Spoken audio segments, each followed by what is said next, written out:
함께 예배드리는 우리 유치부, 유초등부, 우리 중고등부, 우리 친구들을 주님의 이름으로, 주님의 사랑으로 축복합니다. 예. 우리 유치부와 유초등부 친구들에게 한번 물어볼게요. 오늘이 무슨 날이에요? 아이고, 예. 저희 집 막내도 이 초등학교 6학년인데 몇 주 전부터 마지막 어린이날이라고 너무 서운해 하더라고요. 예. 그러면 여러분 5월 8일은 무슨 날이에요? 예. 5월 달은 어린이날도 있고 어버이날도 있고 가정의 달이라고 이렇게 합니다.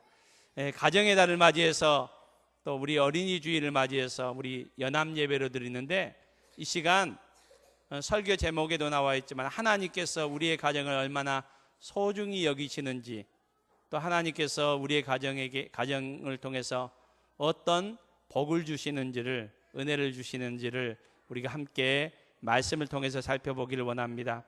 우리 초등부 어린이들만 설교 제목을 따라했으면 좋겠습니다. 설교 제목을 제가 반만 적어놨거든요. 한번 따라합시다. 자, 소중한 가정. 이거 아까 어린이날 외칠 때보다는 목소리가 반밖에 안 나는 것 같아요. 다시 한번 크게. 자, 소중한 가정, 행복한 가정. 감사합니다. 우리 모두의 가정이 행복한 가정 될 수 있기를 소망합니다. 우리의 가정, 소중한 가정으로 우리가 우리의 가정을 아름답게 가꾸어 나갈 수 있기를 바랍니다. 창세기 1장, 성경의 첫 번째 책 창세기, 또 첫 번째 장인 창세기 1장에는 하나님께서 이 세상을 어떻게 창조하셨는지의 내용에 대해서 우리에게 소개해 주고 있습니다.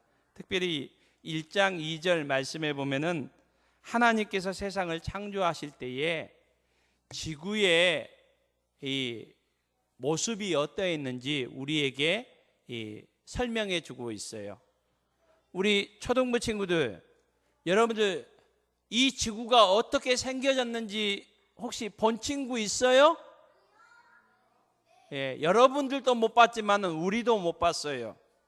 그 못 본 것을 하나님은 창세기 1장 2절 말씀을 통해서 처음 지구의 모습이 어떠했는지를 우리에게 설명해 주고 있어요. 땅이 혼돈하고 공허하며. 여러분, 이 땅은 무엇을 말할까요? 지구를 말해요. 지구가 어떠하다고요? 첫 번째로는요, 공허하다라고 이렇게 얘기를 해요. 공허하다. 여러분, 공허하다는 말은 뭔 말일까요? 비어있다는 말인데 땅에 아직 생명체가 없다는 거예요. 그리고 또 땅이 혼돈하며 라고 이렇게 말하고 있어요. 이 말은 이 하나님께서 창조하신 땅에 아직은 생명체가 살 수 없는 상태다. 혼돈하며 생명체가 살 수 없는 상태, 그리고 공허하며 생명체가 아직 존재하지 않는 그 지구의 모습을, 땅의 모습을 창세기 1장 2절 말씀은 우리에게 말해주고 있어요. 그래서 하나님께서는 이 지구에, 우리가 지금 살고 있는 이 땅에 하나님께서는 창조 사역을 시작했어요. 첫째 날, 둘째 날, 셋째 날, 넷째 날, 다섯째 날, 여섯째 날. 여러분, 하나님께서는 이 천지 창조를 며칠 동안 하셨을까요? 며칠 동안? 6일 동안 했어요. 6일 동안 했는데 이 6일을 이렇게 반으로 나누어 볼 수 있어요. 첫째 날부터 넷째 날까지는 이 지구에, 공허하며 혼돈된 이 지구에 이 생명이 살 수 있는 그런 환경을 조성하는 그 창조의 그 사역을 첫째 날, 둘째 날, 셋째 날, 넷째 날 하고 있어요. 그리고 이 첫째 날부터 넷째 날까지 이 지구에 이 생명체가 살 수 있는 환경을 조성하신 하나님께서 다섯째 날과 여섯째 날은 무엇을 하셨을까요? 생명체를 하나님께서 창조하셨어요. 그렇다면 우리 유치부 친구들과 우리 초등부 친구들에게 목사님이 한번 질문을 해보겠어요. 하나님께서 6일 동안 세상을 창조하셨고 만드셨는데 하나님께서 창조하신 이 창조 사역의 가장 중심, 가장 핵심은 무엇일까요? 무엇일까요? 뭐라고요? 사람이에요. 여러분, 하나님께서 창조하신 창조 사역의 핵심이 태양이 아니에요. 여러분, 생명체가 있기 위해서는 또 물이 꼭 필요해요. 그래서 우주 탐사선을 통해서 먼 우주에 보내서 탐사하는 것 중에 하나가 첫 번째 하나가 뭐냐? 그곳에 물이 있는가? 물이 있는가? 물이라는 게 참 중요한데 하나님께서 창조하신 이 창조물 중에서 가장 큰 중심과 핵심은 물도 아니에요. 여러분, 또 아주 높은 산들이 있고 또 아주 멋있는 자연 경관들이 있는데 이것도 하나님의 창조 사역의 중심이 아니에요. 여러분, 하나님의 창조 사역의 가장 핵심과 중심은 하나님께서 유일하게 창조하신 것들 중에 유일하게 하나님의 형상으로 창조한 사람이 바로 하나님의 창조 사역의 핵심이라고 오늘 창세기 1장 말씀은 우리에게 말씀해 주고 있어요. 하나님께서는 창조하신 모든 창조물을 보시고 한번 우리 어린이들만 한번 따라해 봅시다. 어린이들만. 하나님이 보시기에 또 목소리가 줄어드네요. 예, 다시. 하나님이 보시기에 좋았더라. 예. 하나님이 창조한 모든 창조 사역과 창조물들은 하나님이 보시기에 좋았더라라고 이렇게 표현되고 있어요. 그런데 유일하게 한 가지가 모든 것이 하나님 보시기에 좋았는데 하나님 보시기에 좋지 않은 것이 있었어요. 여러분, 그것이 무엇이었을까요? 성경에는 이렇게 말씀하고 있어요. 사람이 혼자 사는 것이 좋지 아니하니. 하나님께서 모든 것을 창조하셨는데 사람이 혼자 사는 것이 좋지 않다. 하나님이 창조하신 것 중에 좋지 않은 부분이 이것이 있었다라고 이렇게 말해요. 다른 말로 하면은 행복하지 않다라고 이렇게 말씀하고 계세요. 그래서 오늘 우리가 27절을 읽었는데 하나님께서 좋지 않은 것을 좋게 하시기 위해서 행복하지 않은 것을 행복하게 하시기 위해서 27절에 남자와 여자를 창조하시고 그리고 그들에게 복을 주셨다. 그리고 하나님께서 이렇게 말씀하세요. 우리 초등부 친구들만 따라합니다. 보시기에 심히 좋았더라. 한번 영어로 해볼까요? Very good. 예, 하나님이 너무 좋았다는 거예요. 남자와 여자를 만드시고. 여러분, 이 말은 무엇인가 하니까 하나님의 창조 사역의 핵심은 가정이라는 거예요. 하나님의 창조 사역의 완성은 가정이라고 이렇게 말씀하고 있어요. 이 가정에 하나님께서 복을 주셨다는 거예요. 그러니까 하나님께서 주신 참된 행복은 어디 속에 담겨져 있는가 하니까 가정 안에 담겨져 있다는 거예요. 하나님께서 창조하시면서 여러분 커다란 기업을 창조하시지 않으셨어요. 국가를 창조하시지 않았어요. 하나님의 처음 창조의 가장 핵심은 가정에 있었고 이 가정에 복을 주셨다라고 이렇게 말씀하고 있어요. 그러므로 우리의 가정이 이 땅 무엇보다도 가장 소중해요. 그리고 하나님께 주신 참된 행복은 우리의 가정 안에 있다라고 하나님께서는 우리에게 말씀하고 있어요. 여러분, 이제 하나님의 창조 사역을 마치시고 창세기 2장에 보면은 하나님께서 창조하신 에덴 동산에 살고 있는 한 가정의 이야기를 우리에게 말씀해 주고 있어요. 이 가정은 첫 번째 가정이었는데, 아담과 하와가 사는 가정이었는데, 이 가정의 모습은 이런 모습이었어요. 하나님과 함께 동행하고 하나님과 함께 교제하는 가정이었어요.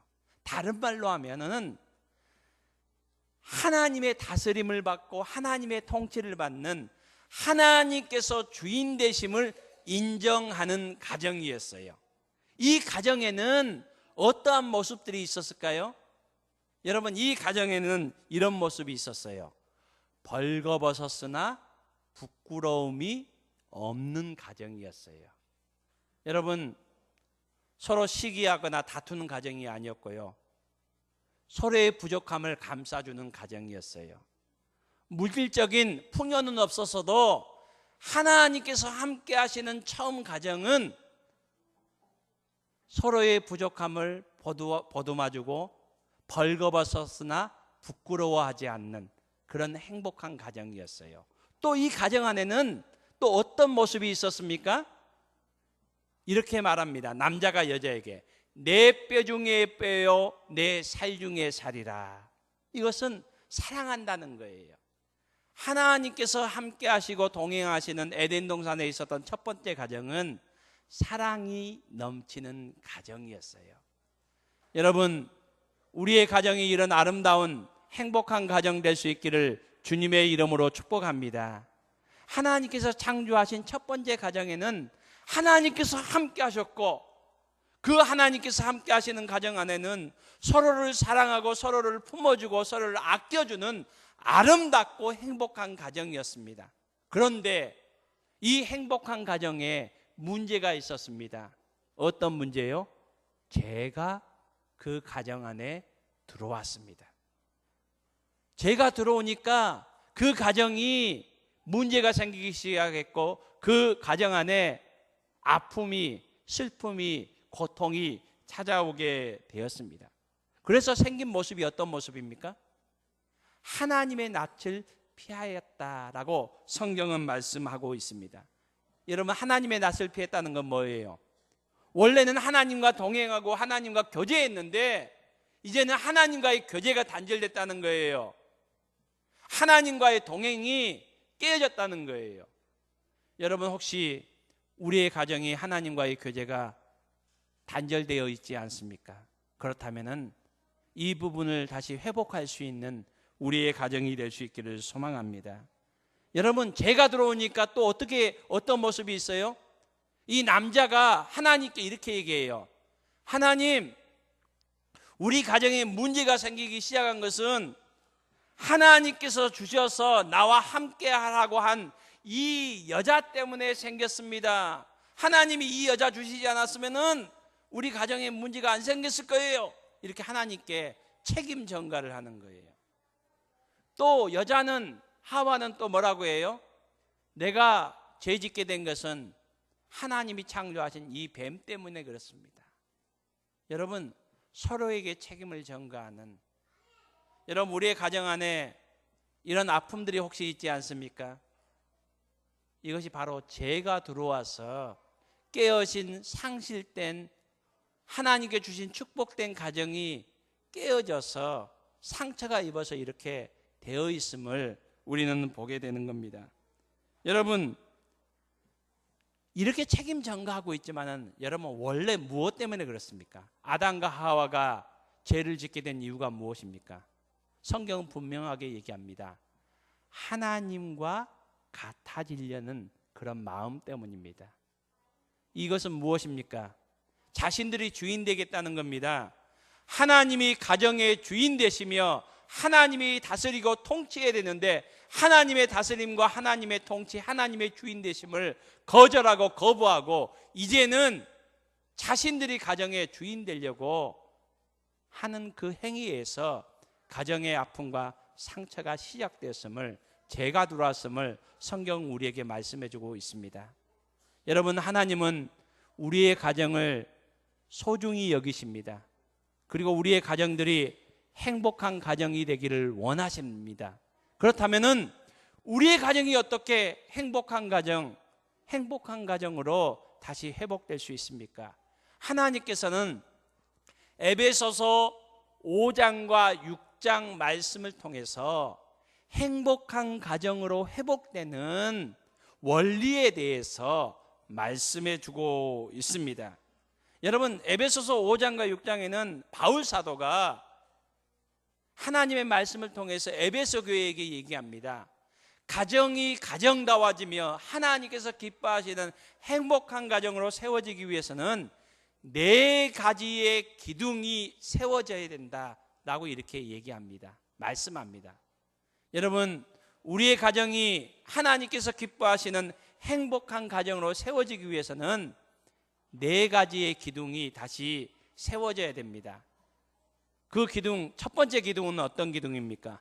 우리 초등부 친구들 오늘 잘 말씀을 따라해 주는데 한번 이번에도 따라해 줬으면 좋겠습니다. 자, 우리 초등부 친구들 따라합니다. 이제 아내가 남편을 존경하는 가정. 친구들 한번 물어볼게요. 목사님이 비밀로 해줄게요. 예. 혹시 엄마가 아빠 존경해요? 몰라요? 예. 이럴 땐 몰라요 하는 게 좋아요. 예. 예. 여러분, 하나님께서 기뻐하시는 아름다운 가정으로 세워지기 위해서는 첫 번째로는 하나님께서 에베소서 5장 말씀에서 아내는 남편을 존경해야 된다는 겁니다. 가장으로 인정해야 된다는 겁니다. 여러분, 우리 모든 가정이 아내가 남편을 존경하고 또 가장으로서 인정하는 귀한 가정 될 수 있기를 주님의 이름으로 축복합니다. 여러분, 이것은 상하 관계를 얘기하지 않습니다. 누가 위고 누가 아래냐 이것을 말하고 있지 않습니다. 가정이 되어지기 위해서는 하나님께서 세우신 질서가 있는데 아내는 남편을 존경하고 인정할 때에 가정이 가정다워질 수 있다라고 말합니다. 이것이 첫 번째 기둥입니다. 두 번째 기둥은 우리 초등부 친구들 한번 따라합시다. 남편은 아내를 사랑한다. 또 한번 물어볼게요. 아빠가 엄마를 여러분들보다 더 사랑해요?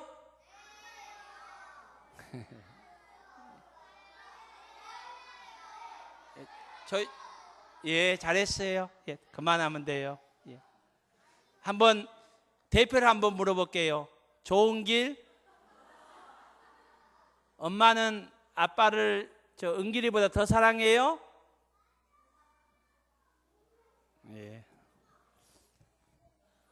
그저 웃지요. 예.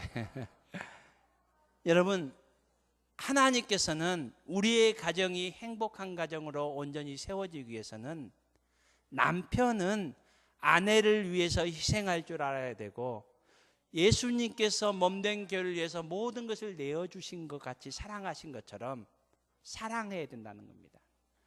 남편이 아내를 사랑하는 이 사랑이 회복될 때 가정에 행복이 찾아올 수 있다. 두 번째 기둥이다라고 이렇게 말하고 있습니다. 세 번째 기둥은 무엇입니까? 세 번째 기둥은 한번 우리 친구들 또 한번 세 번째 기둥 따라합니다. 자, 자녀는 부모님을 공경한다. 한번 물어볼게요. 친구들, 엄마 아빠 공경하세요? 예. 가정이 아름답게 세워지기 위해서는 자녀들이 부모님을 공경하는 거예요. 친구들, 이 땅에서, 세상에서 잘 되고 싶죠? 이 땅에서 성공하고 싶죠? 하나님께서 약속한 약속이 있는데, 내 부모를 공경하면 하나님께서 이 땅에서 여러분이 잘 되도록 해 주신다고 약속해 주셨어요.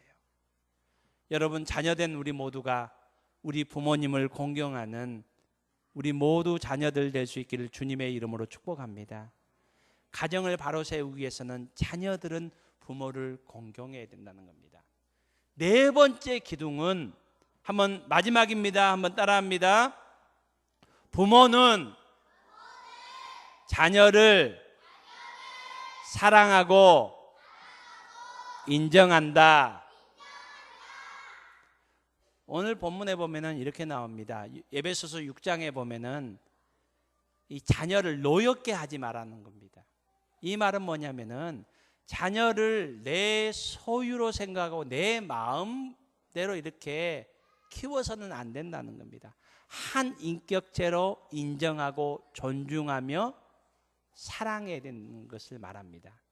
가정이 아름답게 세워지기 위해서는 우리의 자녀들을 우리가 하나님께서 주신 선물 한 인격체로 인정하며 우리의 자녀들의 마음을 상하게 하는, 상처를 주는 그런 행동을 해서는 안 된다라고 이렇게 말씀하고 있습니다. 여러분, 그렇다면은 가정을 세우는 네 기둥이 있는데 이 네 기둥 가운데 첫 번째 기둥은 아내가 남편을 존경해야 됩니다. 두 번째 기둥은 남편은 아내를 사랑해야 됩니다.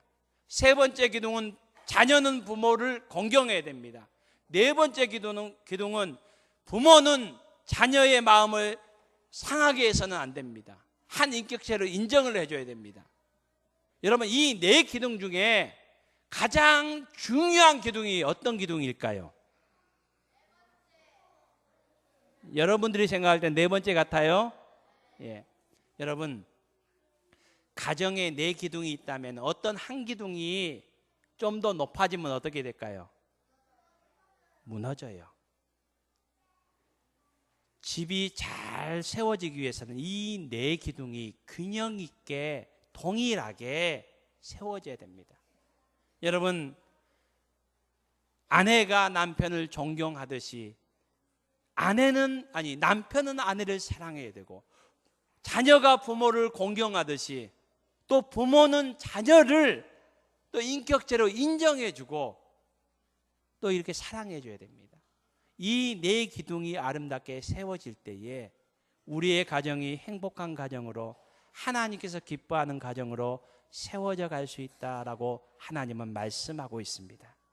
5월달 가정의 달을 맞이해서 또 오늘 어린이 주일을 맞이해서 하나님께서 이 땅의 모든 것보다도 가장 소중히 여기시는 우리의 가정을 우리가 아름답게 또 믿음으로 세워가는 우리 모든 성도님들의 가정들이 다 될 수 있기를 주님의 이름으로 축복합니다. 우리 함께 기도하겠습니다.